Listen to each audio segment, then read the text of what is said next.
e nós somos da equipe Histórias da Nossa Gente, a Evolução do Tempo, Vale do Paranapanema. E eu estou aqui ao lado da jornalista Renata Baldo. Tudo bem, Renata? Tudo jóia. E o Muniz? Oi, tudo bem? Estamos aqui. Isso aí. E hoje nós temos o prazer de receber aqui na nossa sala de bate-papo do Facebook uma personalidade aí, um italiano que tem as suas raízes aqui no Vale do Paranapanema, Dorival Finotti, do Moinho Nacional, da usina agora de Miranema, né, com o grupo de amigos que ele reabriu agora dia 10 do mês passado, se eu não me engano, Enersugar. E aí, tudo bem, Finotti? Boa noite a todos. Tudo bem. Estamos aqui para mais uma conversa boa aí com vocês. Bom, gente, então nós sabemos que o programa Histórias da Nossa Gente, que lançou um livro dia 29 de novembro do ano passado no Assis Tênis Clube, contando histórias de pessoas e famílias empreendedoras do nosso Vale do Paranapanema, que é bastante conhecido como uma das melhores terras do mundo aqui ao lado do Rio Paranapanema, e que a agricultura é predominante. E o Brasil, que é conhecido como celeiro do mundo, então faz jus a esse chavão, esse nome. E o Finotti, que ele está há tempos aí nessa área agrícola, ele que conhece muitas gerações de famílias que estão, né, cuidando da terra com suas lavouras. A pergunta que eu tenho para te fazer, Finotti, é a seguinte: em toda essa empreitada, essa luta dos agricultores aqui na nossa região do Vale do Paranapanema, o que mais os investidores podem se atentar na nossa região nos dias de hoje, com toda essa agricultura, o Brasil sempre em ascendência? Olha, a nossa região ela tem várias aptidões, então o que mais tem que se atentar, como você está me perguntando, talvez seja manter um pouco da diversidade dos seus negócios para não ficar... Nós temos aptidões várias, e isso é uma coisa que nos dá um pouco de diferencial. Existem algumas regiões do Brasil e do mundo cujas aptidões são limitadas. Diferentemente da nossa região aqui, que nós estamos praticamente em cima do paralelo 23, e esse fato da localização geográfica em cima de solos de alta fertilidade, com abundância de água, uma população ainda com uma densidade populacional relativamente baixa e com amplas possibilidades de mecanização, o Vale do Paranapanema, o agricultor daqui, quem vive disso, primeiro, pode manter o foco na diversificação dos seus negócios. Não quer dizer que uma pessoa que tem um módulo agrícola que comporte uma única atividade deva ter 10 atividades lá. Mas as políticas, de um modo geral, das atividades aqui é que precisam ser diversificadas. As prefeituras, o governo do estado e os próprios agricultores sabem que ter um pouco de cana-de-açúcar, um pouco de soja, ter milho, ter suinocultura, aves, fruticultura, aqui dá para se fazer de tudo. Então, uma diversidade, né? Você tem que manter o foco nas tuas possibilidades e enxergar onde você teria um retorno maior do seu negócio, porque a região aqui do Vale permite isso com base nessa característica que eu te disse, de estarmos em cima do paralelo 23, um clima onde termina o inverno úmido do hemisfério sul e começa, vamos dizer, o inverno mais seco daqui da região do hemisfério sul da Terra. Isso para nós é um diferencial muito grande, até porque, além disso, como eu disse, nós, embaixo dessa região, temos grande parte de solos vulcânicos e de boa fertilidade. Isso é o nosso diferencial. E o aquífero Guarani, né? Como é que é a pergunta? Não, não, eu só estou complementando. E nós temos o aquífero Guarani, que tem abundância em água, né? O aquífero Guarani, ele ainda é um grande reservatório de água que precisa, eu acho que isso aí já é a minha ótica, precisa e pode ser explorado, mas precisa ser melhor estudado, porque a minha grande preocupação, como técnico e como empresário, é de que nós não temos o direito de contaminar esse aquífero. Logo, a gente precisa ter muito juízo em acessar Com certeza. essa riqueza, porque se a gente contaminar esse aquífero, o ônus, e não há tecnologia de descontaminação de aquíferos. Então, eu acho que o Guarani, o aquífero Guarani, ele será uma grande reserva que nós teremos aqui para sempre.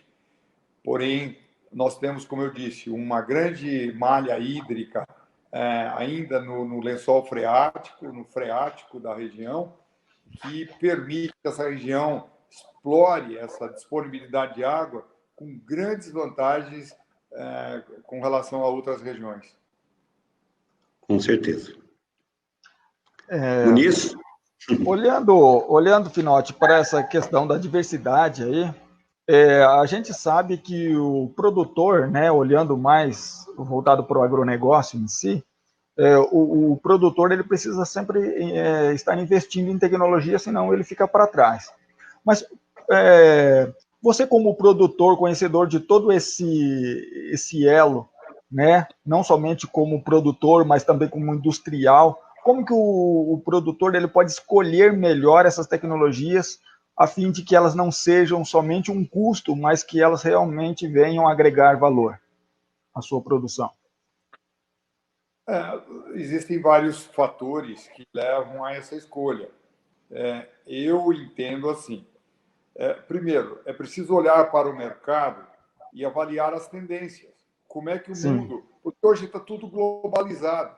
Você não consegue dizer, olha, eu vou ficar aqui num nicho de subsistência da minha região. O mundo está globalizado.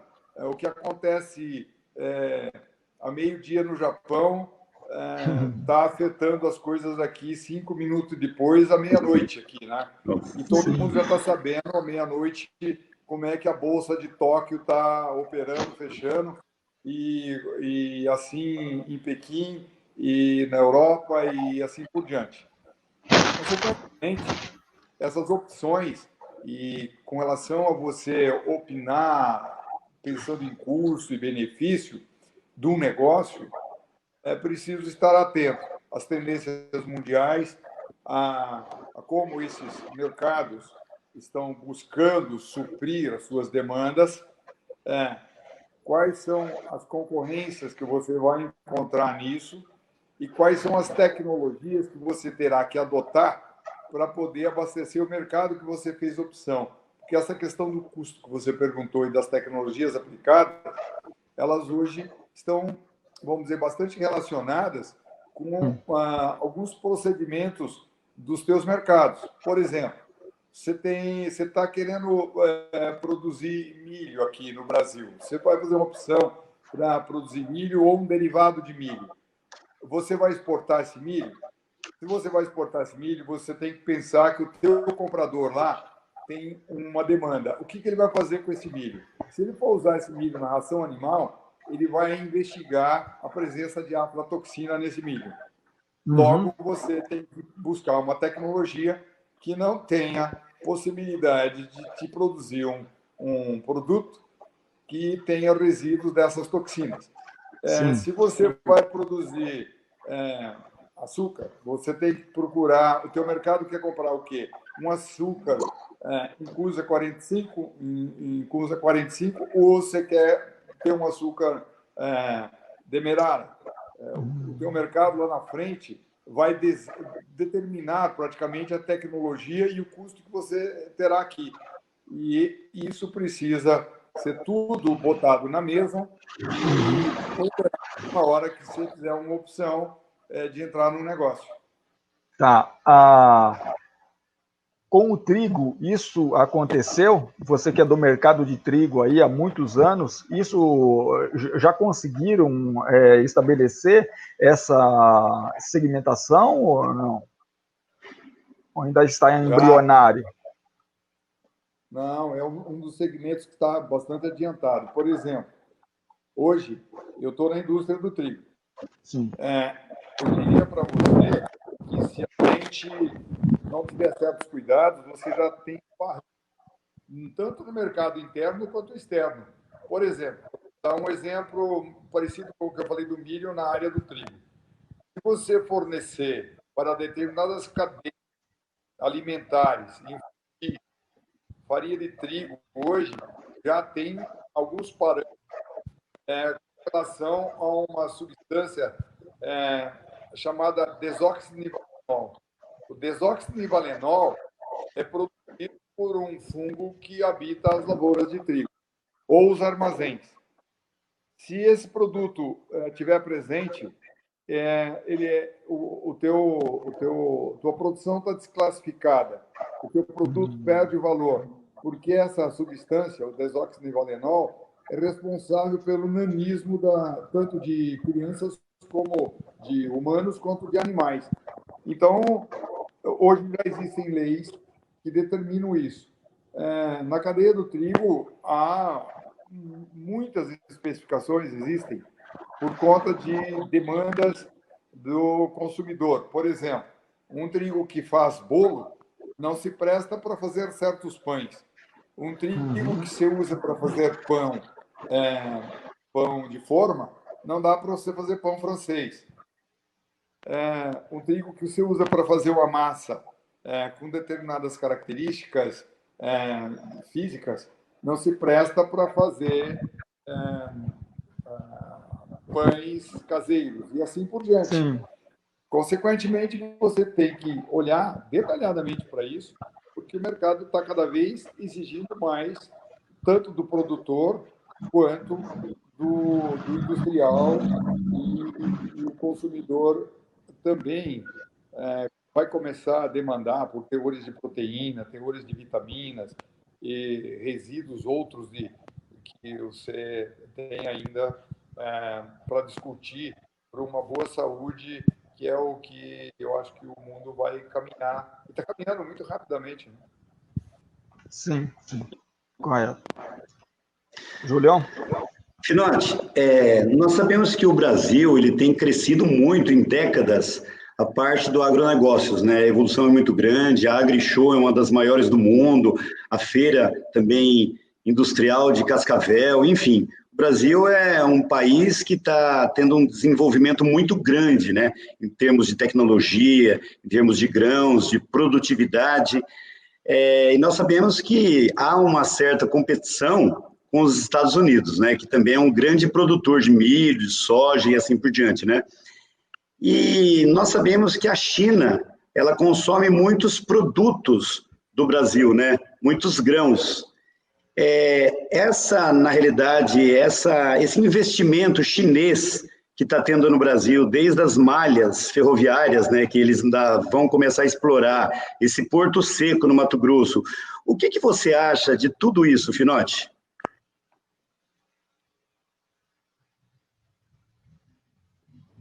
Olha, eu acho que essa resposta eu vou me alongar um pouquinho nela, não tanto porque a gente não pode.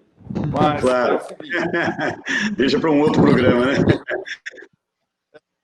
Essa resposta é o seguinte: o Brasil, na verdade, hoje é o país mais competitivo do mundo em termos de agronegócio. Consequentemente, você está falando de investimento de chineses aqui e tudo mais, porque eles sabem que aqui existem grandes possibilidades de sustentar a demanda de alimentos que eles têm.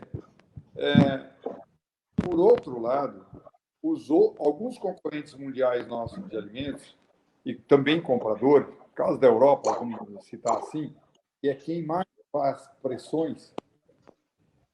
A China pressiona e age para, vamos dizer, controlar preços. ainda a questão deles é volume de comida.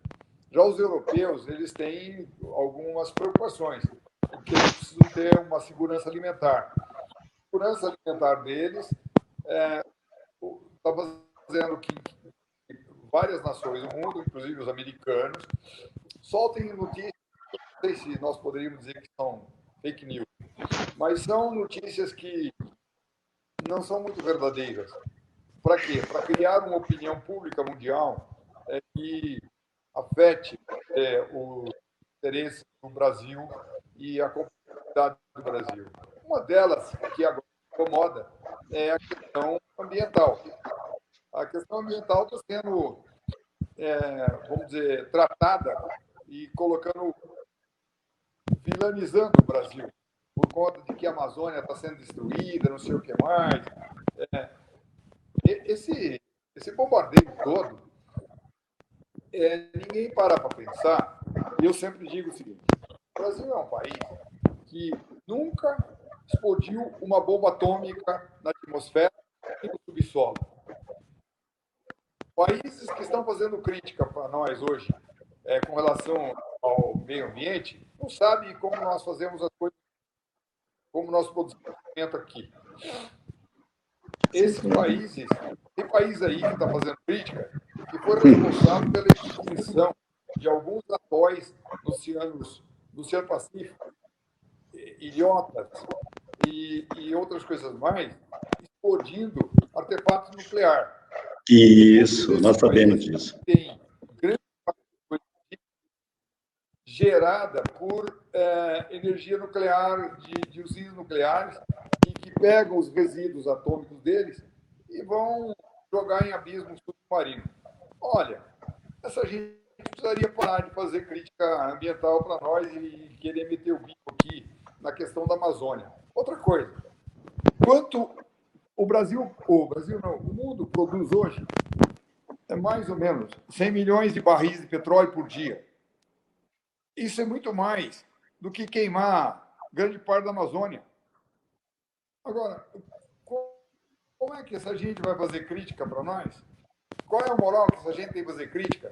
Outra coisa, pega esses países que estão fazendo crítica para a gente, quanto eles têm de área, superfície pavimentada com asfalto. O que é asfalto?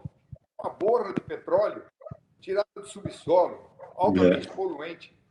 Então, esse pessoal, acho que está parado. Tem medo de visão, né? Nós, cuidamos do meio ambiente, nós temos a maior biodiversidade do mundo e estamos preservando. Porque a gente não pode deixar os outros virem aqui e mandar no que é da gente. Quem manda no que é deles, eles também. Agora, nós não podemos ser irresponsáveis, mas quem diz que nós somos irresponsáveis? Se eles querem comprar alimento nosso e vêm falar que nós não pode desmatar, ninguém está querendo desmatar mais. É que eles já desmataram tudo que é deles, né? Porque ninguém produz soja na floresta. Tem que tirar a floresta para plantar soja. Ué, então não tem proteína, não tem carne de frango, não tem ovo, não tem laranja, não tem nada. Como é que vai beber leite vai tirar leite de onça? Não vai. Com certeza. Com certeza. Quer fazer uma pergunta, Renata? Finotti, você acredita que o Brasil ele pode se tornar mais competitivo se ele olhar mais para a questão do cooperativismo, por exemplo? Se nós Qual que é a importância? Ou vamos formular de uma outra forma. No seu ponto de vista, qual que é a importância do cooperativismo para o desenvolvimento do nosso país, para o que a gente tem ainda a desenvolver em várias áreas, inclusive na do agronegócio? Teu microfone aí acho que está com algum problema, porque está cortando um pouco a sua fala. Mas eu entendi a importância do agronegócio. Cooperativismo, eu queria que você falasse um pouco sobre essa cultura, né? E o que a gente ainda tem para crescer nesse segmento. Tá. Eu entendi que você está querendo que eu fale um pouco sobre o cooperativismo. Acho que o meu som está bom aí, né? Sim, bacana. O cooperativismo é algo que eu acho que já teve um momento em que o Brasil foi mais dependente do cooperativismo. Eu acho que hoje nós precisamos começar a pensar em modelos onde o cooperativismo tenha um contexto um pouco mais moderno. O cooperativismo antigo, ele trouxe alguns defeitos que nesse mundo globalizado não dá. Ele é pouco ágil e ele, na minha ótica, isso é minha ótica, ele oferece alguns riscos e que dá para manter um cooperativismo saudável, moderno, mas eliminar esses riscos. Um deles é que o poder de decisão dentro das cooperativas ele é por CPF, ele não é por capital de participação e nem por participação de produção. Isso cria um sério problema, porque você cria algumas oligarquias nas cooperativas e ficam encrostadas ali, porque os pequenos dependem desses indivíduos que politicamente controlam. É um pouco preocupante do ponto de vista do mundo dos negócios. Porém, isso dá para corrigir.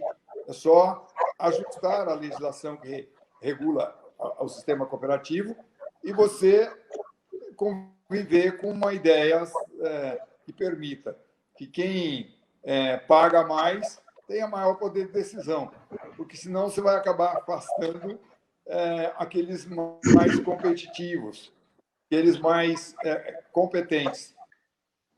Ô, Muniz, até o Finotti entrar, eu gostaria que você comentasse.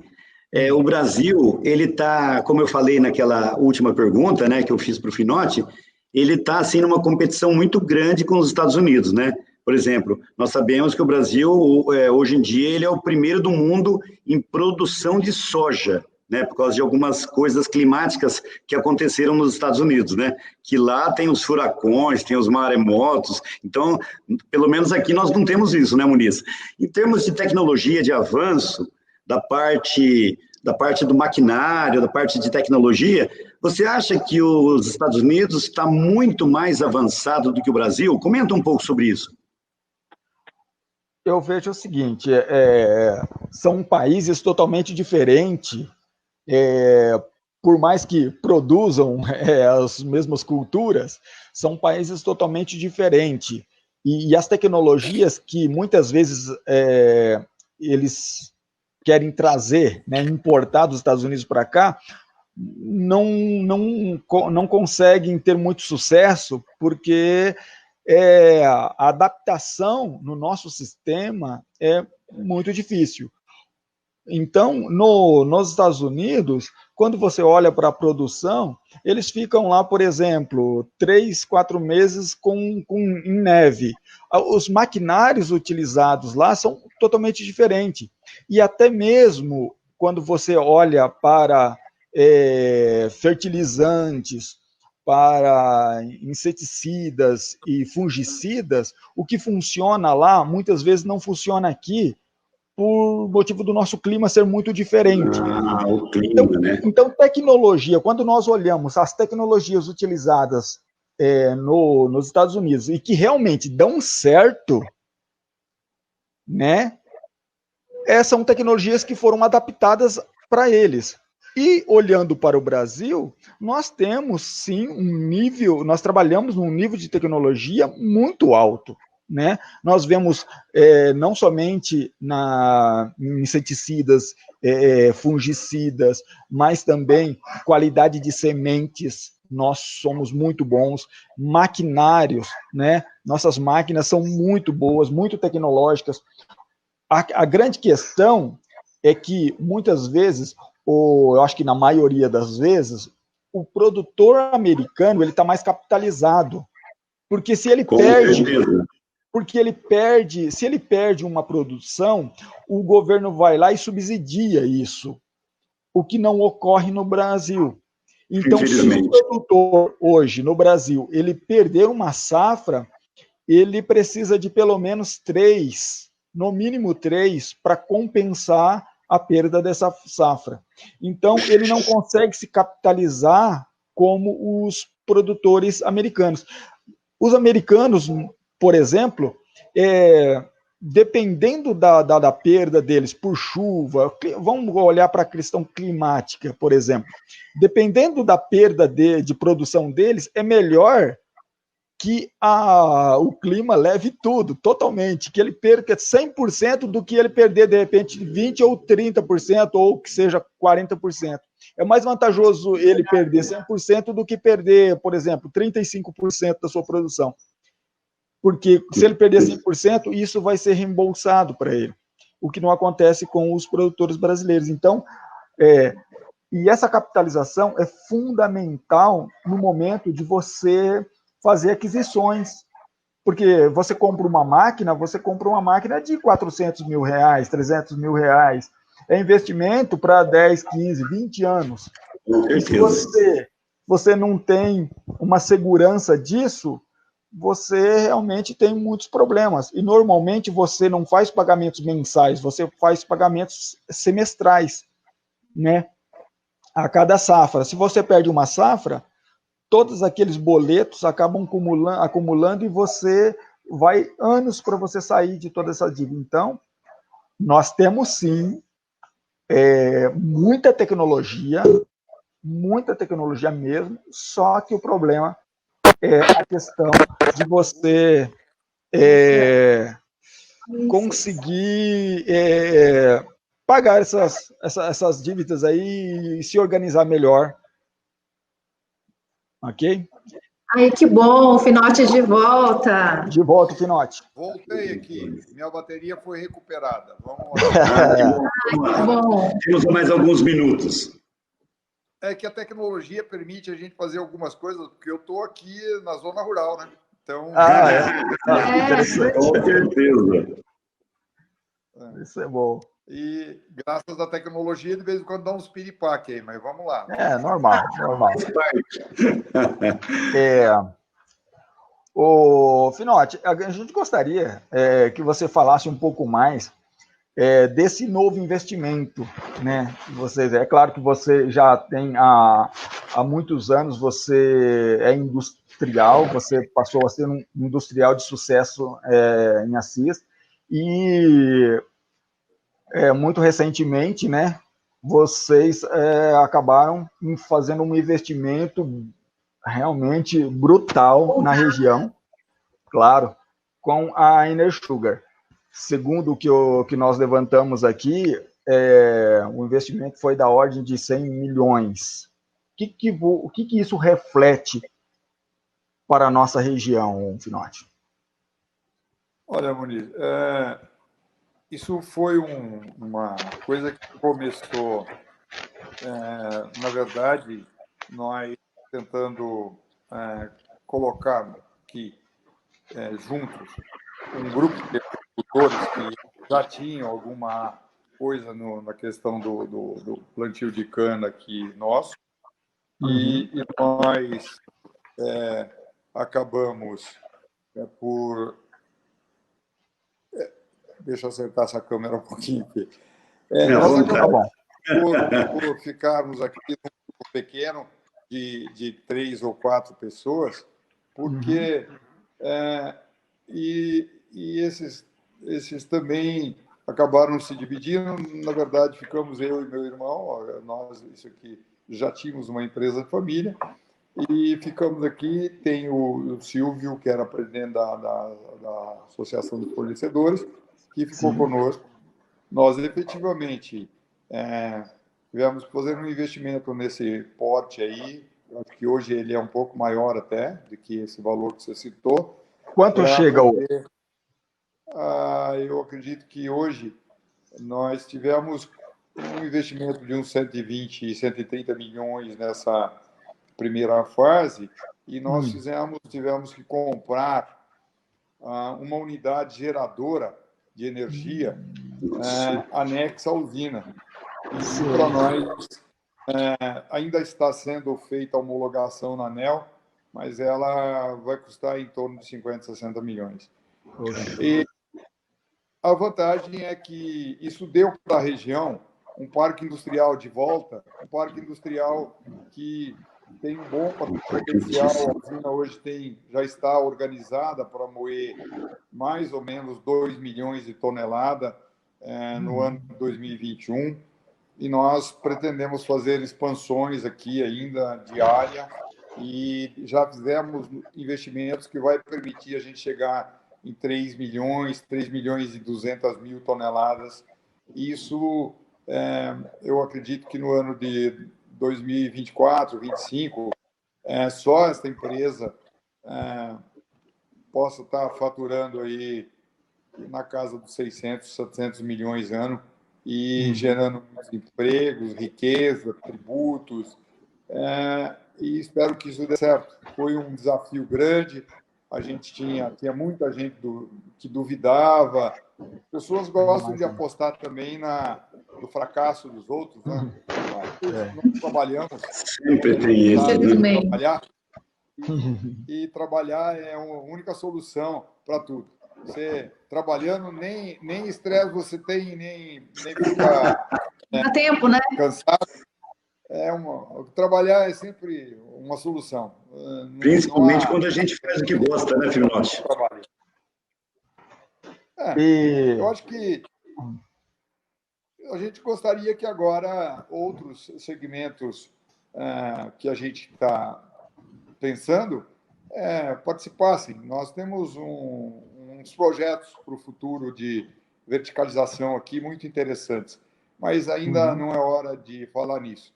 Mas eu acredito que isso aqui, num futuro próximo, será um grande parque industrial que a região do Vale do Paranapanema terá orgulho de tê-lo.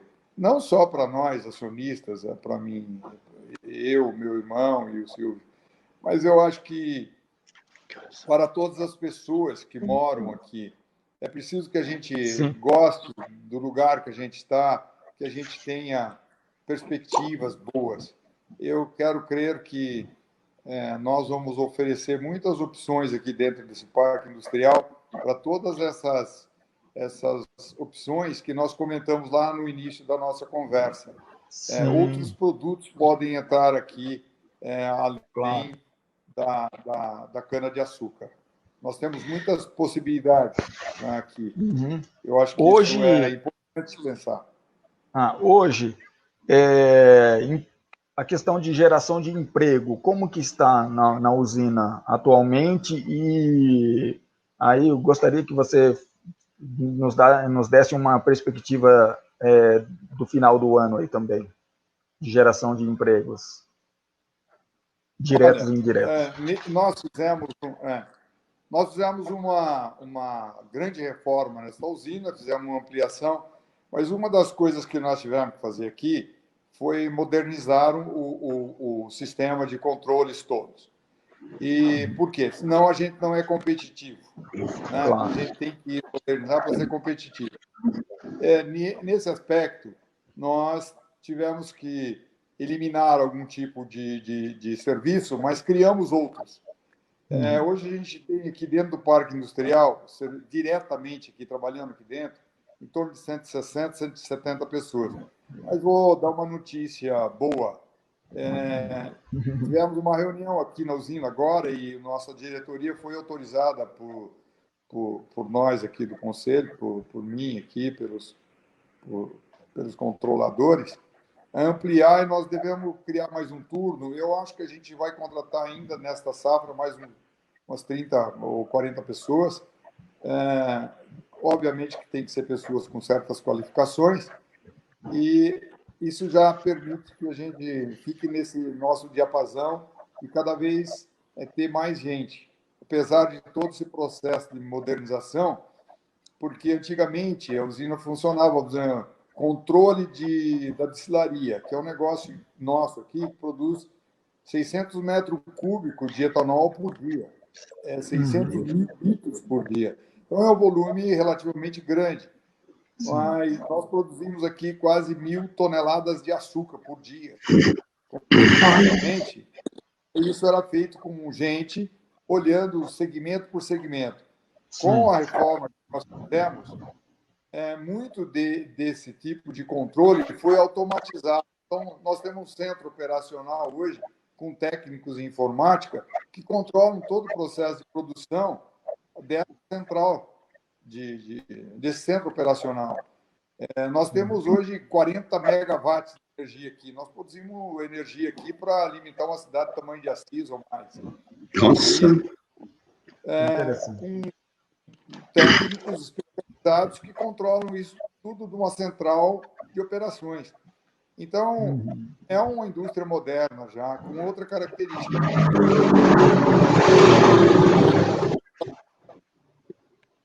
De 200 pessoas dentro do parque industrial e deve ter mais uns 300, 400 fora aí indiretamente. O pessoal da colheita de cana, operação, manutenção de mecânica, transporte, isso tudo faz parte da atividade da indústria, né? Gente adubando cana, gente formando adubo, gente... Aqui nós temos o pessoal que fornece alimentação para os funcionários da usina, então, restaurantes que abastecem aqui, e nós demos preferência para as pessoas aqui da cidade de volta. Nós temos um ônibus que coleta pessoas em Assis, Tomota, Palmital, e vem para a usina. E outros que saem de Ourinho, Salto Grande, Ibirarema e vem para a usina. Então, esse é o nosso modelo de hoje. Muito bem. Julião? Finotti, eu gostaria de fazer uma pergunta para você. A gente se conhece há muitos anos, né? Eu até tive o prazer de fazer a logomarca do seu moinho nacional, da sua empresa de farinha de trigo lá e tudo mais, né, Finotti? É o seguinte, da mesma forma que você teve essa grande ideia, né? Você foi um líder que colocou aí a ideia de juntar pessoas empreendedoras como você em fazer reabilitar essa usina com grande tecnologia, né, e enriquecendo, né, dando bastante inovação na nossa região. Eu também fui bastante ousado de lançar um livro ano passado, né, contando a história de pessoas e famílias empreendedoras. E agora, eu não sei se você está sabendo, que a nossa equipe, Histórias da Nossa Gente, está já trabalhando numa grande empreitada, né? Um especial agronegócios, que a gente vai acabar contando histórias de famílias, de pessoas que com muito sacrifício, né, chegaram da Itália, da Alemanha, da Espanha, de Portugal, e, no caso, migrantes e imigrantes, né? Que desde a época do sertão, que aqui era conhecido como Boca do Sertão, né? Você sabe disso? Eles acreditaram, né? E o que você acha? Você que também nos deu um apoio no livro do ano passado? Ah, então. A capa do agronegócios, né? No caso, aqui um agricultor olhando para uma plantação, e você que é um especialista, né? É uma plantação de café. Na realidade, a planta bem pequena, né?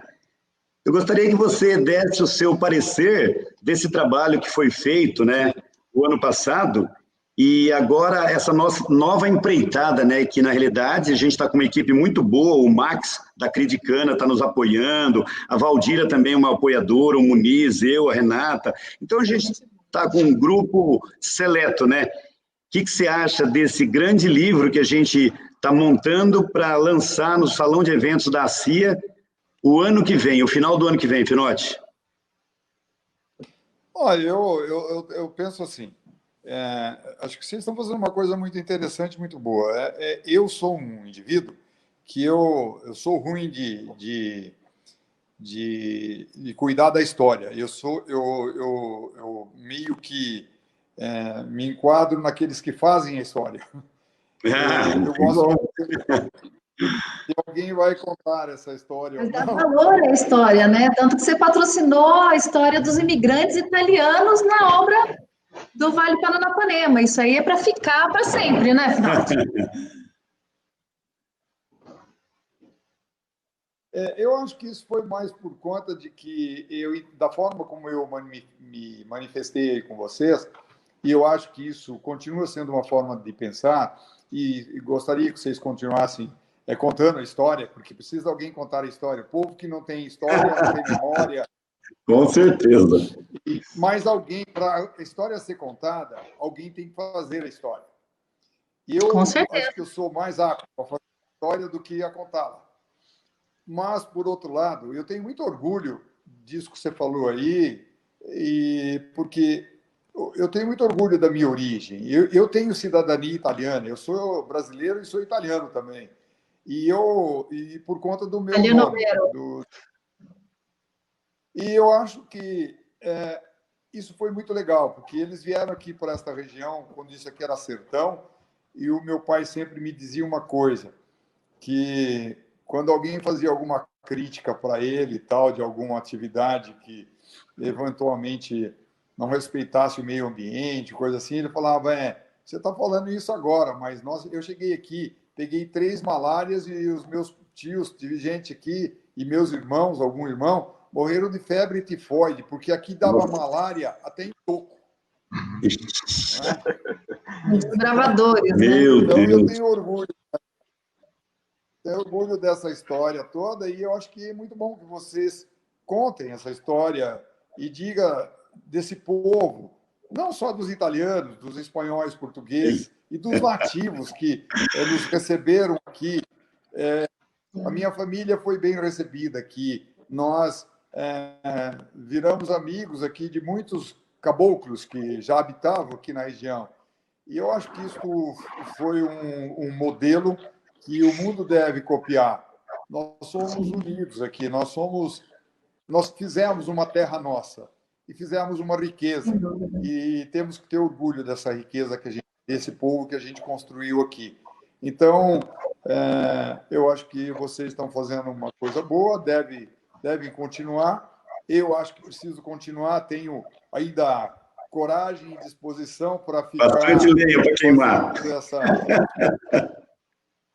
Essas coisas. Eu diria para você, Júlio, que uma coisa que eu acho que essa região aqui, de uma forma ou de outra, terá que contar, e eu entrei aqui nesta área da usina, mas por conta de que eu acredito que a biotecnologia vai fazer da agricultura e do agronegócio desta região uma região que o mundo inteiro vai reconhecer como uma coisa importante. Né? E eu acho que nós teremos, se vocês aí 3 não contarem essa história, os seus filhos e netos contarão.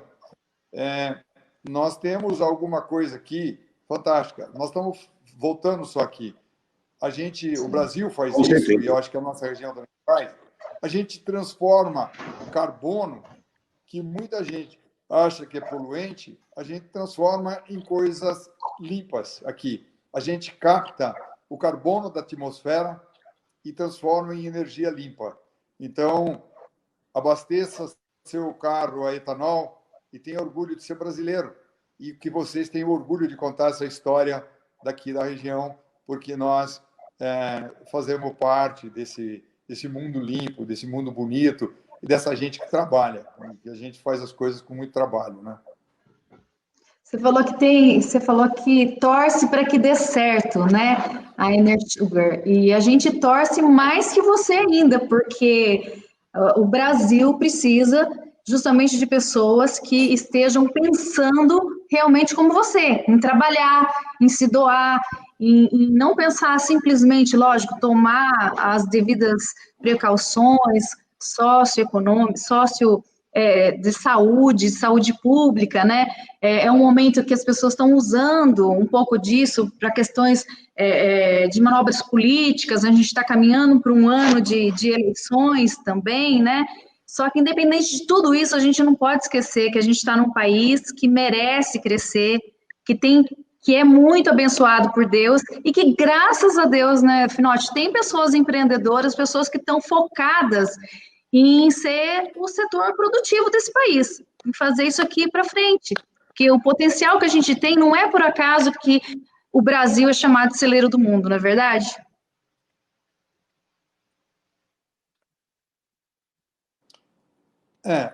mais uma vez, aí deu um probleminha no seu microfone aí, provavelmente, mas ou é no meu áudio aqui, mas eu entendi o que você falou. Eu acho que é preciso de gente que acredite, é preciso de gente que construa e que desafie. Só não comete pessoas que não fazem nada.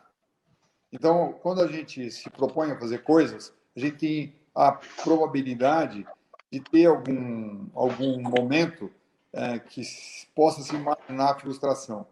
Mas eu diria para você que uma coisa que precisamos ousar aqui ainda no Vale do Paranapanema, como o meu avô ousou, meu pai,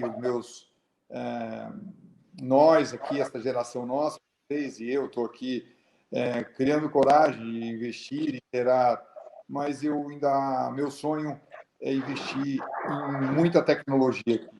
E eu acredito que a nossa grande aptidão é transformar as nossas coisas aqui, pelo processo biotecnológico, em grandes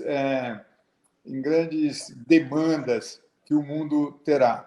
Se você imaginar bem, nós estamos vivendo neste momento agora uma tal de uma pandemia aí, Covid-19, e vocês verificaram o quanto o mundo não sabe sobre um único vírus. Então, aqui no Vale do Paranapanema, existem milhares de moléculas que nós podemos prospectar e milhares de jovens que nós podemos colocar informações científicas na cabeça deles e que nós podemos dar grandes contribuições para o mundo fazendo esse tipo de coisa que está aberto aí para a gente fazer e não tem custo muito alto e precisa de pessoas que acreditem nesse processo. Se a gente acreditar nisso, dará certo. Nós somos capazes de fazer muito mais do que as pessoas imaginam. Aqui, a gente está em cima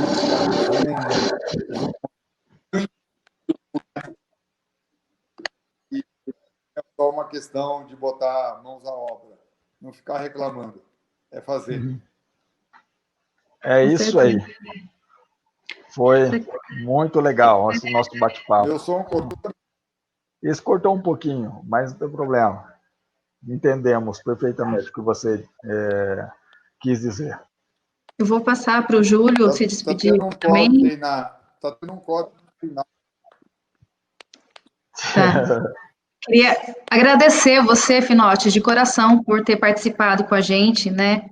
Nosso propósito aí de estar contando histórias e fazendo as pessoas pensarem, né? Refletirem e colocar um pouco esse trabalho que a gente está levando com tanto carinho, né? Evidenciar um pouco, que é levar ao conhecimento das pessoas histórias, né? Histórias e é a essência desse trabalho. Vou deixar para o Júlio aqui se despedir e agradecer também. Então, Finotti, a gente gostaria de agradecer as suas palavras, as suas considerações e os esclarecimentos. E as pessoas, os internautas que estão nos assistindo, continuem, porque toda quinta-feira, das 6h30 às 7h30, a gente vai ter essas entrevistas, né, abordando temas interessantes, né, porque, na realidade, tudo na vida da pessoa, né, igual eu sempre comento com a minha equipe e com os empreendedores aqui da cidade de Assis e região, porque nós moramos numa região de 500 mil pessoas, que tem mais ou menos uma abrangência de 30 cidades. E eu sempre comento com as pessoas que elas têm que ter coragem, né? Tem que ter coragem. Então, eu agradeço, né? E que você também está tendo uma coragem muito grande, né? De trazer esses investimentos para a nossa região. E que Deus te abençoe e até a próxima. Lembrando que hoje isso para a gente também é tudo muita novidade, viu, Finotti? Então, essas falhazinhas, assim, a gente vai tentando arrumar, né? E a gente, como a gente está num treinamento firme e forte aqui, se você quiser continuar aí conectado, logo mais a gente vai conversar também com a Griselda da Farmagris, né, que também tem um pouquinho associada aí à biotecnologia, né, a farmacologia com a biotecnologia, tá? Tem assunto bom ainda por aí. Obrigada, Finote. Ficar ligado aí, agradeço vocês todos aí e agradeço a todos e essa minha, que vocês, esse elogio, vamos dizer assim, que vocês me fizeram, na verdade eu diria para vocês o seguinte: eu tenho funcionário que está comigo há 28 anos, desde que eu cheguei aqui no Vale do Paranapanema. Então, a todos os meus funcionários que acreditaram naquilo que eu vinha propondo. Se essa gente tivesse ficado junto, eu não teria chegado aqui, os meus negócios, as nossas empresas. Então, acho que eles fazem parte desse nosso mundo e é assim que a gente constrói, trazendo muita gente boa no entorno e dando oportunidade às pessoas que, sem eles, que estão hoje ocultos aí, não estão aqui na tela falando, mas são esses nossos funcionários que ajudaram a gente a construir isso tudo. Então, eles merecem ser lembrados sempre, porque às vezes a gente não lembra deles, mas é com esse povo, com essa gente, com essas pessoas que a gente vai, às vezes ocultas, mas que a gente vai construindo uma nação muito melhor. Obrigado a vocês aí, e fé que as coisas vão caminhar muito bem e que o Brasil vai ser uma nação magnificamente boa, grande, e a nossa região vai fazer parte disso e vai dar uma grande contribuição para isso. Obrigado e boa noite a vocês. Obrigado, Finote. E a luta continua. Um grande abraço. Foi uma honra tê-lo conosco. Fazendo história. Isso aí, Finote. História da nossa gente. Obrigado. Obrigado. Tchau, tchau. Obrigado. Tchau. Bom, gente, então, esse foi Dorival Finote, do Moinho Nacional, e que é um grande empreendedor, né? Brilhante, e ele também foi um grande apoiador quando, há alguns anos atrás, eu lancei o meu jornal de meio ambiente chamado Terra Viva, lá no auditório da Unesp. Então, lá também tem um curso de biotecnologia, e ele foi um dos palestrantes no lançamento do meu jornal. Né, eu acho que algumas pessoas lembram, foi há mais ou menos aí uns 10 anos atrás, né, Muniz? Você lembra disso, né? Sim. Trabalhamos juntos lá com o Herman, né? Isso. Você deve ter feito muitas com ele também lá pela revista Agrícola. Essa história veio de muitos anos. Quantas vezes eu não tive o Finote como fonte, né? Falando da época do Bioma Vale, falando sobre trigo e tantas outras coisas do mundo do agronegócios, é sempre uma honra muito grande poder participar de uma entrevista com ele novamente. Não tenho dúvida. Reforçando aí os nossos agradecimentos ao Finote